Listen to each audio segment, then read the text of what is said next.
저도 동두천에 이제 한 5번째쯤 왔는데 봄에 온 것은 처음입니다. 오늘 서울을 출발해서 저 중랑천 변을 따라서 쭉 오면서 왼쪽으로는 북악산이 보이고 특히 인수봉이 구름에 가려서 아주 멋지게 보였습니다. 그런데 중랑천이 아직도 이 가뭄이 계속되는데도 아주 물이 많았습니다. 양쪽에 테니스장이라든지 여러 가지 위락시설을 해가지고 아주 근사한 드라이브를 했습니다. 그러면서 생각을 했습니다. 오늘날 이 대한민국에서 태어나서 산다는 것이 얼마나 행복하느냐 하면서 왔습니다. 원래 정치의 기본은 치산치수라고 합니다. 산과 물을 어떻게 관리를 하느냐 하는 것이 정치와 경제의 기본입니다. 우리가 그동안에 돈을 많이 벌어놓으니까 치산치수를 잘 해가지고 이런 아름다운 국토를 만들어 나왔습니다. 동두천에 와보니까 아까 오세창 시장님께서 말씀하셨듯이 우리 서울에서 누리고 있는 이 안락한 거, 행복, 이게 동두천 분들의 희생 위에서 이루어지고 있는 것이 아니냐. 또 동두천에 기지를 둔 미군의 희생, 또 국군의 희생 위에서 우리가 서울에서 안락하게 살고 있는 것이 아니냐 하는 생각을 새삼하게 되었습니다. 원래 국민행동본부는 좌파 정권 10년 동안에 우리 국민들의 귀에 익은 이름이 되었습니다. 좌파 정권 10년 동안에 가장 열심히 싸워서 이 대한민국의 헌법이 지키려고 하는 몇 가지 가치를 지켜냈습니다. 대한민국 헌법은 진실, 정의, 자유를 지키기 위한 법입니다. 법이라는 것은 나쁜 사람을 혼을 내는 것이 바로 법의 힘입니다.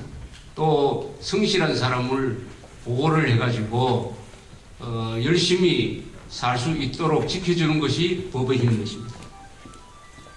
나라가 잘 되는 방법이 두 가지가 있어요. 하나는 성실한 사람이 열심히 일을 하면은 출세도 하고 돈을 벌 수 있는 사회, 이게 또 하나입니다. 그리고 나쁜 짓을 하면은 응징을 받아가지고 감옥에 가든지 혼이 나는 사회, 이 두 가지가 같이 가야 그 나라는 제대로 가는 것입니다. 국민행동본부가 좌파 정권 시절에 한 일은 간단하게 줄여서 말하면은 악당을 응징하는 것이었습니다. 이 나라가 망할 때 보면은 좋은 사람이 없어서 망하지 않습니다. 착한 사람이 없어서 망하지 않아요. 나쁜 사람을 혼내는 사람이 없을 때, 악당을 응징할 수 있는 용기 있는 사람이 없을 때 나라가 망하는 것입니다.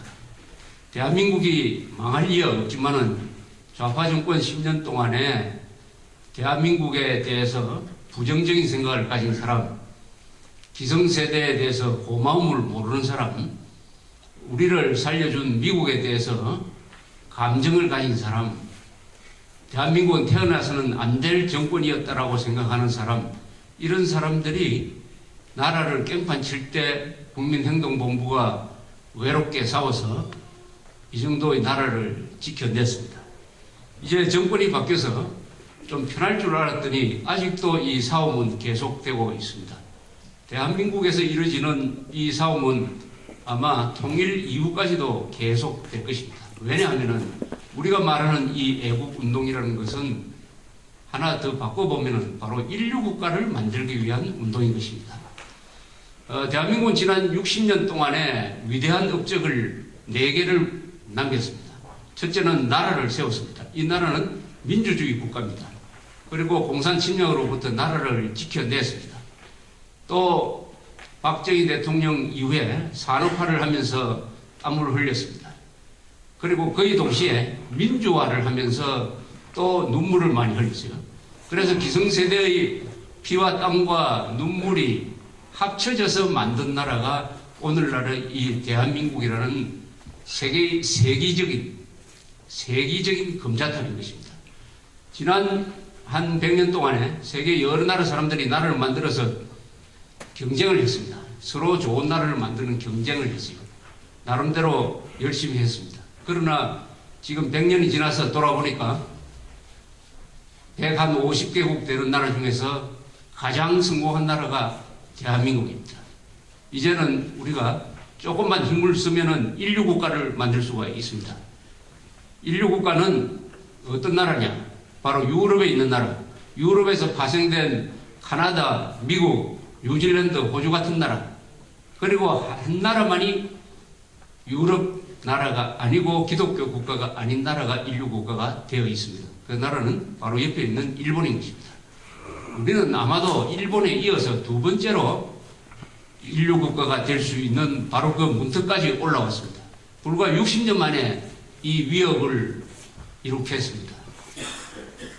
그런데 지금 아주 중대한 고비에 서 있습니다. 건국, 호국, 산업화, 민주화를 해가지고 인류국가 문턱에 온 우리나라가 이제 인류국가로 가는 과정에서는 반드시 자유통일이라는 관문을 통과를 해야 됩니다. 자유통일을 하지 않고는 인류국가, 선진국가로 갈 수가 없습니다. 옆길로 갈 수 있는 방법이 없고 담을 뛰어넘을 방법이 없습니다. 반드시 자유통일이라는 문을 통과를 해야 됩니다. 그럼 어떻게 하면 이 자유통일이라는 문을 통과할 것이냐 하는 기로에 서 있는 것입니다. 대한민국은 아직 미래가 결정되지 않은 나라입니다.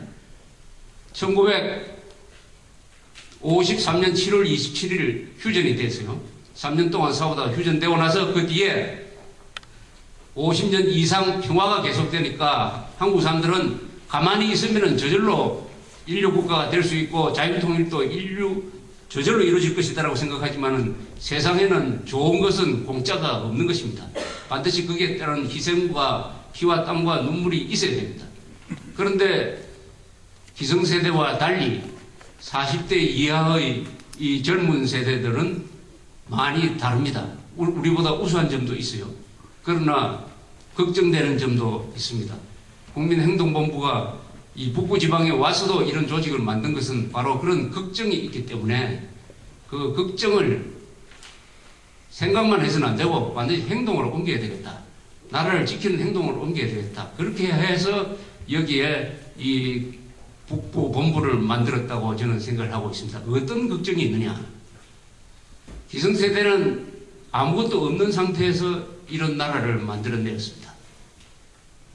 그런데 우리는 지금 미래 세대한테 이 대한민국이라는 나라를 넘겨주려고 합니다. 여기에 부탁을 하나 하고 싶어요. 뭐냐? 자유통일 해가지고 인류국가를 만들어달라. 우리는 무에서 유를 만들었다.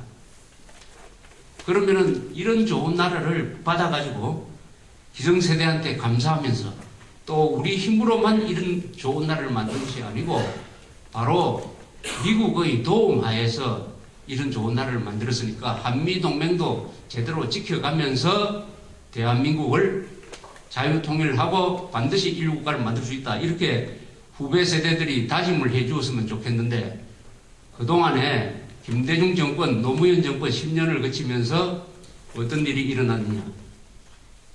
대한민국에 대해서는 감사할 줄 모르고 김정일 정권에 대해서는 화를 낼 줄 모르고 북한 동포에 대해서는 동정할 줄 모르는 사람들이 미래 세대로서 등장하게 되었다.